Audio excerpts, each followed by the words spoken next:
everyone, and welcome to the undisputed heavyweight champion of the world show made for the fans by a fan. I am your host, as always, Richard Tiemann, and this is the award-winning Fan Show.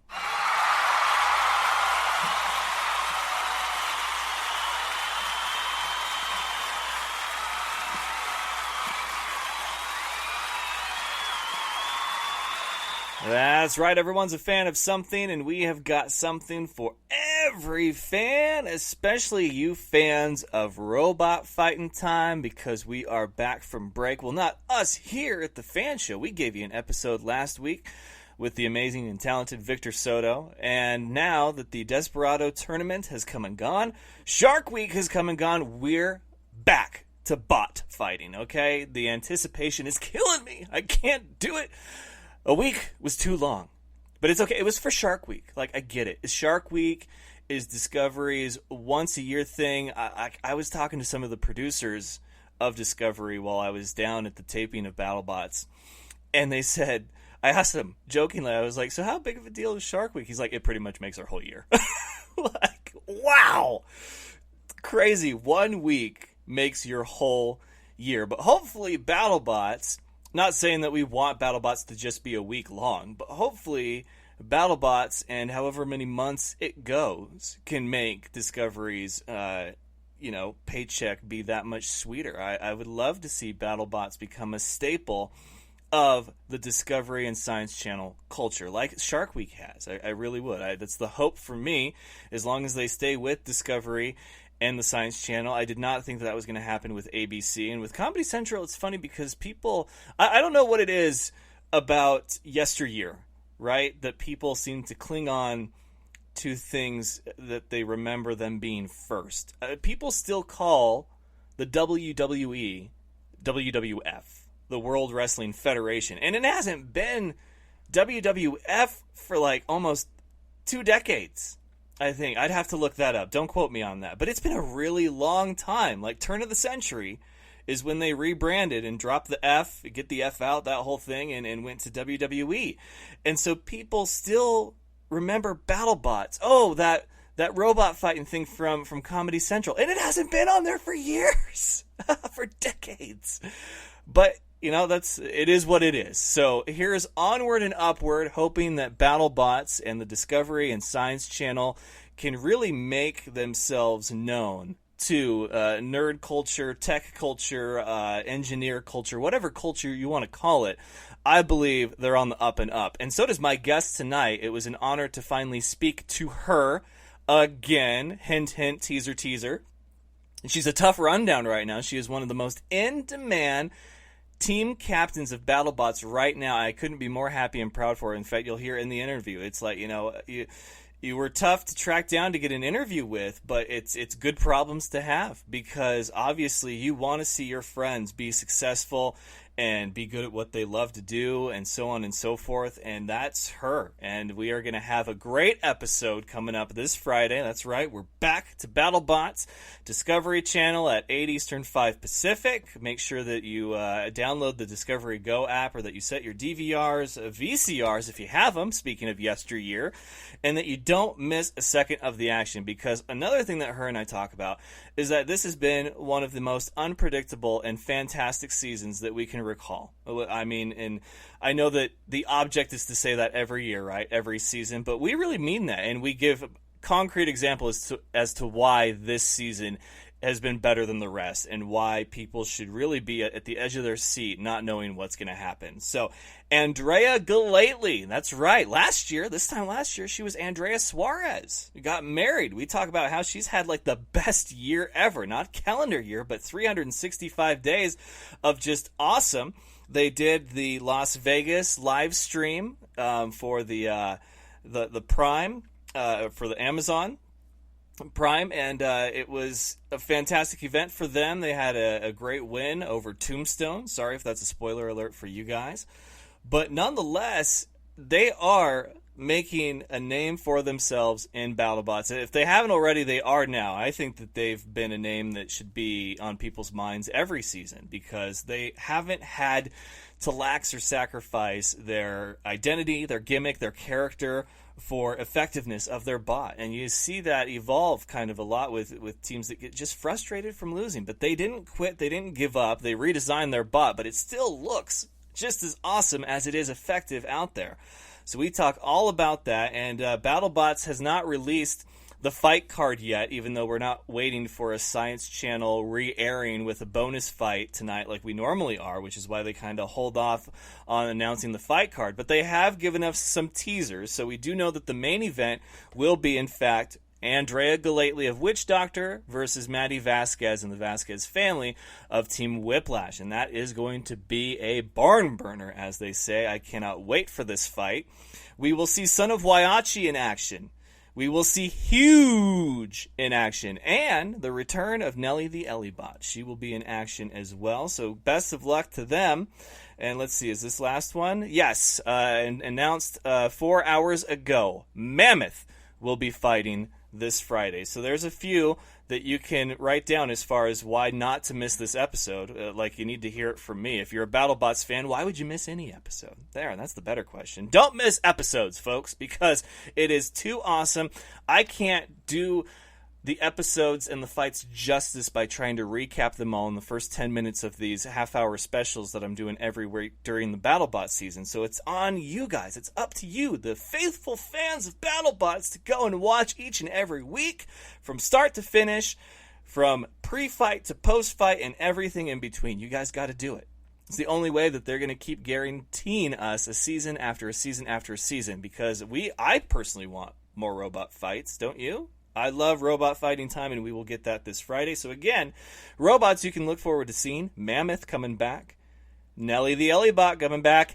Huge coming back.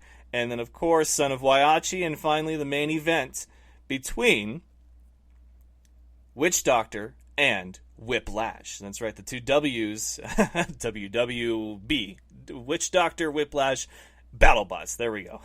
Funny how everything comes full circle. Also here, looks like 2 days ago it was announced. I somehow missed this one. Deep Six will be fighting this Friday as well. So that, if you didn't have reason enough, there it is right there for you, laid out. So we are going to have some great fights. The second half of the season begins. My video content that I got while I was down there for the last part of the tapings for BattleBots, I'm going to get ready to start sharing that with all of you. So make sure that you're liking the show on Facebook, facebook.com/fanshowofficial. And there you will see links to videos that we've done, and that will take you to our YouTube page, which is what you'll want to be subscribed to, because we'll post them to the YouTube channel as well. Follow me on Twitter, either at FanShowOfficial, the flagship account for Twitter, or fanshow_robotic, and that's the BattleBots dedicated fan show division and Twitter handle. And then, of course, you can follow along on Instagram. Just one account you have to worry about, and that is The Fan Show. So there you go. We are available in a variety of different flavors on social media, as well as for download, which you guys hopefully are subscribed and downloading and listening to these great episodes with these awesome guests. And those are available on, obviously, Spreaker.com, where we record and or broadcast these brand new specials. Spotify, iTunes, SoundCloud, and iHeartRadio. All the big platforms, so we have spared no expense. We have earned the right to be on these fantastic places to enjoy your podcast favorites. And we will continue to give you great episodes of your favorite podcast, The Fan Show. So here we go. My interview with Andrea Gellatly, Team Witch Doctor. All right, ladies and gentlemen, joining me now, she's a tough rundown, a tough woman, and having an epic year right now. She is the captain of Witch Doctor. You know her as Andrea Gellatly. Welcome back, Andrea. How you doing? I'm doing good, Richard. How are you? I am fantastic. Of course, it's always easy to be in a good mood when we have the return of Robot Fighting Time back from its Shark Week break. And you guys are on the card, the main event against Whiplash, which we'll talk about in a minute. But first and foremost, congratulations on all the success, like everything both in the battle box and out of it that you've had this year. 2019, the last 365 days have been awesome for you. Let's hear it straight from you. How's it been? What's life like being Andrea Gellatly? Well, it's definitely a lot of fun. Mike and I got married last September, so kind of in the off season, when we found a little time in between BattleBots seasons. So that's been awesome. Obviously, it hasn't changed our daily lives too much because I'm lucky enough to have found a husband that builds robots with me. And I don't know if I told you, but he actually machined our wedding rings out of titanium that was used on Witch Doctor. So that's kind of get to wear a little piece of Witch Doctor every day now. Oh wow, that is something cool. When I proposed to my wife, we're coming up on another anniversary of ours in September. She's a huge fan of the Minions from Despicable Me, and at the time that we were dating, and I was considering popping the question, McDonald's was giving away those little minions that did different functions and made different noises, and I came up with this crazy idea to have one cut in a way that I could attach a little hinge on the back and makeshift a ring box that is a one of one, and use that to pop the question. So it's crazy how far the little things go like that. So congratulations. Thank you.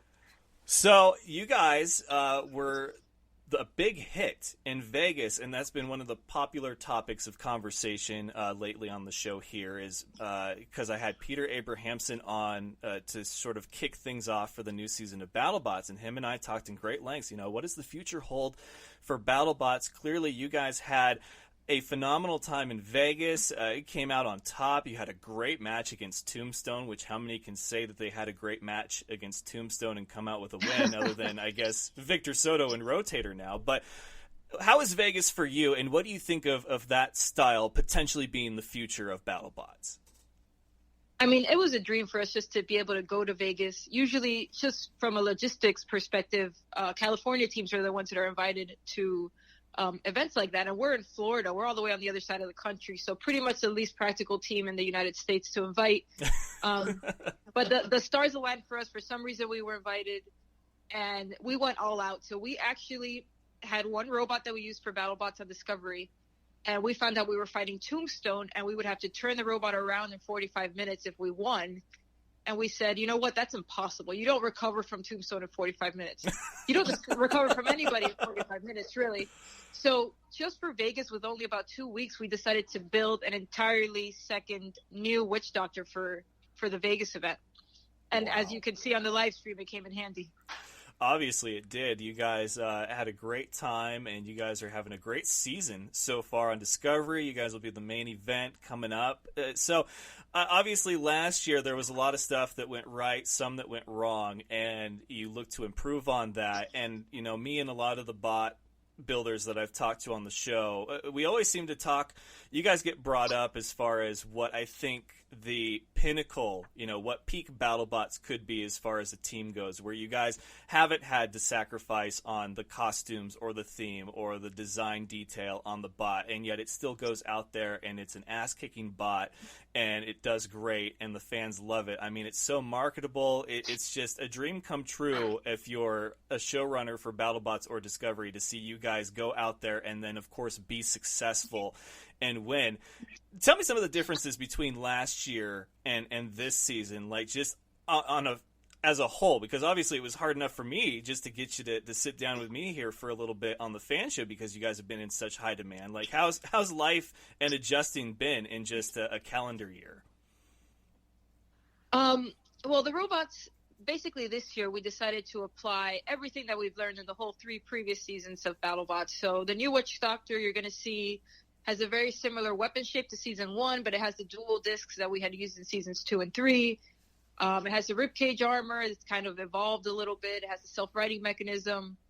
So it's just kind of, for the first time, we put together everything that we've learned over the whole course of our Battlebots experience. And like you said, my main goal has always been not to give up our, let's say, the character of our team and our costumes, because we do get a lot of messages, especially on social media, that says if you should spend less time on the hats and more time on the robots, you guys could be a great team. And we're really out to prove that it doesn't have to be one or the other. And a huge focus of our team is to get kids interested in this. And kids are not going to believe they can do it if it's not relatable. So that's a huge goal for us. Yeah, I think you guys are one of the fan favorite teams out there, not just for kids, but I think for the audience in general. When I was down there for the taping, it was you could easily pick out Witch Doctor fans, and they come out in droves, and they are loud, they are supportive, and they get dressed up for the part, which is awesome to see you guys have that kind of effect on a culture that is sort of, resurfacing after you bounce around from Comedy Central and then all that time off and then ABC and now having a proper home to call in Discovery and the Science Channel. What's life been like outside of BattleBots for you guys, as far as obviously the attention, and with success comes more attention and more demand for you? You mentioned before we started recording here that your job, your actual life has to take priority number one. So what's the adjustment been like for you in a life of success and fame, so to speak? So Mike and I, a couple of years ago, we actually co-founded our own makerspace. So it's a nonprofit where we help kids and people of all ages really build robots and build any kind of projects that they have. So we've been funneling a lot of that energy into that. That's kind of like our weekend after work project when we're not building Witch Doctor. We just hosted an event on Saturday where we had about 40 builders from our local community here in Florida competing. And it's just like BattleBots, just everything smaller. So the robots weigh about a pound or 3 pounds, and the arena smaller. And we're just having a lot of fun hosting classes and kind of riding the wave of the show to really grow the sport as much as we can. Yeah, and you guys, I think, are doing that in a great way, and obviously it's now a family affair, you and your husband, Mike, who have been so great at doing both, on and off the field, kind of thing, as far as during BattleBots tapings, and then outside of it. What's your ultimate goal for, where do you see the potential of not only you and Mike as husband and wife and the balancing act that you're doing now, but also just for Team Witch Doctor and everything that's sort of the doors that have opened over the last 3 seasons? I'm just taking it a day at a time. If you asked me this question a couple of years ago, I never thought we'd have our own shop and be running our own classes. So I don't know. I think if I try to guess what's going to happen, it could kind of limit it a little bit. So I'm just open to wherever this takes us. So let's talk about Vegas a little bit more here, because obviously you're one of the people that I think the potential format for the future. I mean, we've only seen one version of the Vegas style fight card, and we're in season 3 now of what we've got, or season 2 for the fight card format, but season 4 as a whole for the new improved BattleBots.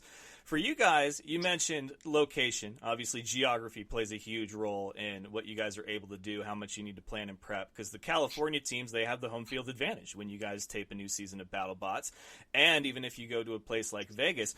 But there's been a few builders I've talked to, they're like, if we did Vegas style and it was like a once a month thing, and they mixed up the card every month instead of trying to cram a whole season in 2 weeks or less, really, it might be a little bit more worth everybody's time and money at that point. What are your thoughts? Where do you weigh in on the 2 different styles and which suits you guys better? I think they both have their place. I'm probably in the minority. I do like filming the whole season over 2 weeks, because you really get to just live in it and totally separate yourself from your regular life and regular job. It's just kind of be in BattleBots 24/7. Which is just such a different experience. And I think the show on Discovery Channel really shows that. The live stream format, I think, is really exciting to watch. It's really exciting to compete in. For the first time ever, we were able to win a match and instantly get text messages about it and support and congratulating us, and be able to, usually it's hush hush. It's a secret for months after it happens. So that part of it was really nice. But I have to tell you, it's an intense experience. I don't think I could have done that same pace for a second day. I don't think the robots could have. Obviously, our Tombstone robot needed a bunch of work. The robot that we used against Bronco was okay, but still would have needed some work to get back in the arena at 100%. So it's, requires multiple robots. It requires a team that's tuned to being able to fix it in those kind of timelines. So I'd love to do 1 or 2 of those in between seasons, but I don't know that I could do that any more than that. It just gets expensive and it gets exhausting. So basically, the biggest hurdle for you guys isn't necessarily the cost or the time away from work. It's the time of turnaround to repair your bot to make sure you're putting out the best product into the battle box each time. Yeah, the faster you have to turn around the robot, the less you're fixing parts and the more you're buying new parts, because it's faster to replace a part than it is to fix it. Gotcha.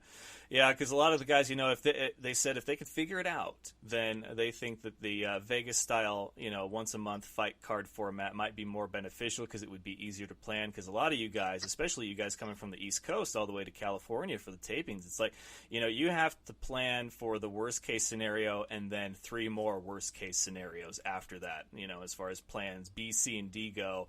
Because you just don't know what's going to be readily available to you, what other teams might have spares of and what they may not. And it's a lot of preparation and planning, and to haul it all across the country is really tough. So it's interesting to hear from you that you're what you feel in the minority as far as, it's 2 weeks of you guys just getting into full character, so to speak, and you guys dive right in and you knock it out, and then you kind of live life during the off season, taking whatever events come your way that you can, obviously manage in a convenient way that suits your life and your needs.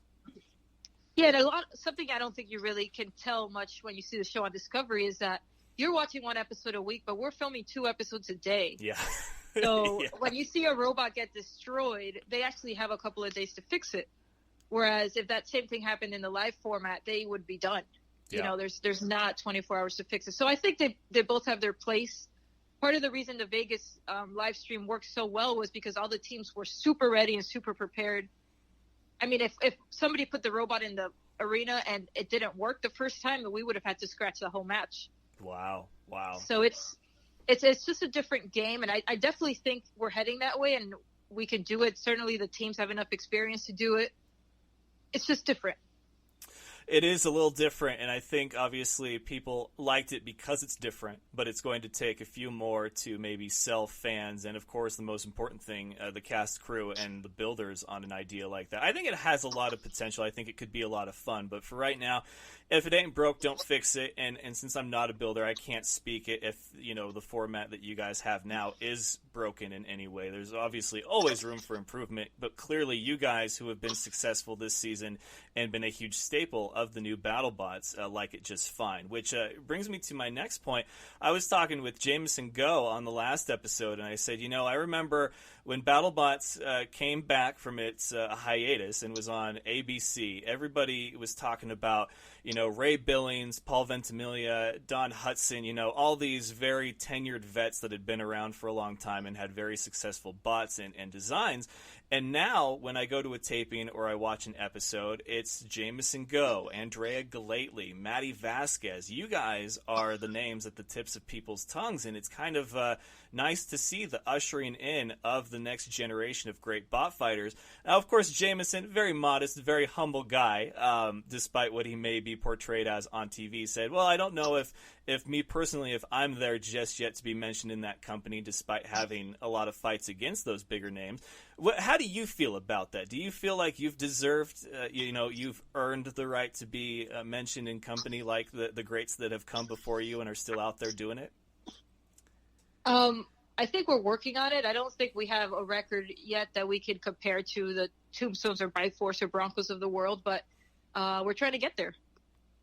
Absolutely. And each fight, comes a new challenge, which you guys will face that challenge in Whiplash, who is one of the names I mentioned earlier as far as possibly ushering in a new era of great bot fighters and drivers. What's it like having a main event fight? And then on top of that, what's it like having a main event fight against an up-and-coming driver just like yourself and Maddie Vasquez and Team Whiplash? Yeah, so it's interesting because even though Vegas was a postseason event, it was actually aired preseason. So we've actually heard quite a few comments that our opponents on the Discovery season have been too easy for us. But that's because you're saying that after we beat Tombstone and Bronco. At the time of the season, we had not. It was just based on our record from the previous season, which we made the top 16. We lost in the first round against Minotaur, so not a bad showing, not a great showing. So now that we've undefeated 2-0, I think the Battlebots gods have decided that we need to kind of step it up and fight somebody that's, ranked way above us at this point. And that's Whiplash. They were a semifinalist last year. Obviously, they're very durable. Matt's a great driver. So I think I've been looking at the polls online and stuff on the Battlebots fan groups, and it looks pretty much 50-50. Like, this one, really nobody knows who's going to win. And that's the same way I would say both Matt and us felt right before this match. Yeah, I think even you guys probably wouldn't even know who the favorite would be in this, and I agree completely, 50-50. This has the potential to be a fight of the year, even though I already called that with Rotator and Tombstone, which, how crazy of a season is it, if not for the obvious, which is that we saw Minotaur enter itself into the Desperado tournament. I never thought I would live to see the day that name would be in that kind of, you got to get into the 16 somehow, and this is our way in. And then you have Tombstone lose to Rotator, which, again, nothing against Rotator, and I talked to Victor, last time on the show about his big win over Tombstone, but he said, it's probably still a little bit of an upset in his mind just because Tombstone is that one bot. So in your mind, how crazy of a season has this been? And without spoiling anything, does it get even crazier? Oh, this is by far the craziest season we have ever seen on television. And I mean that in the best way possible. You're going to see some of the best matches you've ever seen. Definitely the best is yet to come. And in regards to Tombstone and Minotaur kind of losing in surprising ways, I kind of love that that's happening because it shows you that even these super dominant players are on the cutting edge of things not working. Yep. This sport that we're in is brutal. It takes everything to its limit. Minotaur made their drums just a little bit bigger, and all of a sudden their secret recipe was wrong, and they've had to work to get back at it. So, sometimes robots like Tombstone and Bite Force can make this look easy, and even Bronco. And it's not easy. And I think this season, everybody's competition level has been so high that we're really seeing that come out. Yeah, absolutely. You hit the nail right on the head. It's like you try to almost perfect perfection because even if it looked like you were unstoppable and there was one little thing that reared its ugly head, which how many times do we see that inside the battle box? There's a number of things that you have to account for that it's almost impossible to take into account for. And the parody, I absolutely love that we're getting a really good dose and variety of that season. And obviously, I hope that you guys continue to have a successful season because, in my mind, you guys are one of the best teams out there to represent what BattleBots can and should be as far as just from a whole package standpoint. You guys have great costumes, a great gimmick and character, and you guys have a bot that goes out there and is really successful and does really well, and it doesn't have to sacrifice a lot on really any front. So I'm glad it's been an awesome year for you, and I hope that it continues for the second half of the season of BattleBots. I hope so, too. Obviously. Well, Andrea, tell Mike hello. It's always a pleasure to get you back on the show.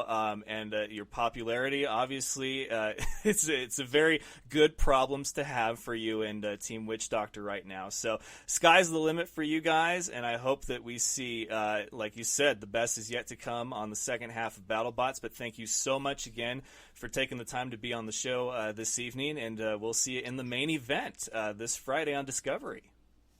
Thanks, Richard, and great to be back on the F.A.N. show. All right, thank you. She is Andrea Gellatly, and she is having the year of her life. We'll see if that continues this Friday on Discovery. Andrea, thank you again so much. You have a great rest of your night. You too.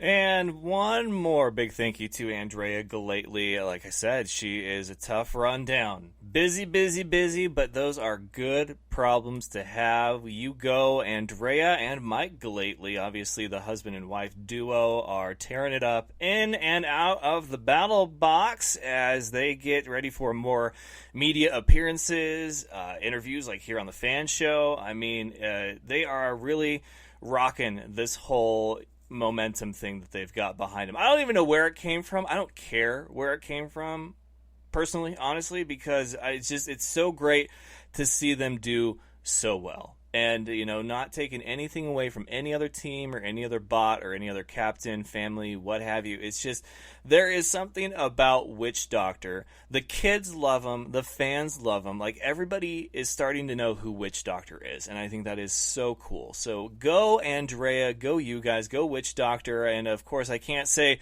go Witch Doctor this Friday. I'm close personal friends with both Andrea and Maddie Vasquez, and it's going to be a hell of a fight. So do not miss the return of Battlebots. It is robot fighting time. After a week off, we get back to it. Second half of the season begins. 15 spots remain in the tournament of 16. Who is going to get them? And if you already think you know who's going to get them, how high of a seed are they going to get? I mean, let's be real. Whiplash and Witch Doctor, they're not fighting to get in the tournament of 16, man. They're fighting for maybe the number 1 seed at this point. Maybe the top 5 seeds. We're getting to that point in the season. I cannot wait. It's not official unless it's Fan Show official, folks, and we are officially out of here. So don't forget, hit that subscribe button wherever you're listening, whether it be iTunes, Spotify, SoundCloud, iHeartRadio, or Spreaker.com. Give us a like on the Facebook page, facebook.com/Fan Show Official. Follow us on Twitter, Fan Show Official, or at @fanshow_robotic. And never miss a beat of robots, wrestling, rugby. I say rugby because it was, we were going on like a R, W, or a R sound. But really, I mean, football and nonsense. That's what we're all about. So everyone's a fan of something. We've got something for every fan. We'll be back next week with another BattleBot special. So until next time, best of luck to you and yours. And remember, it's all fun and games until you butt fumble. Good night, folks. Do you remember the time that Mark Sanchez ran into his player's butt? That was funny sports. Thank you for having me on the show, man. I love the Fan Show.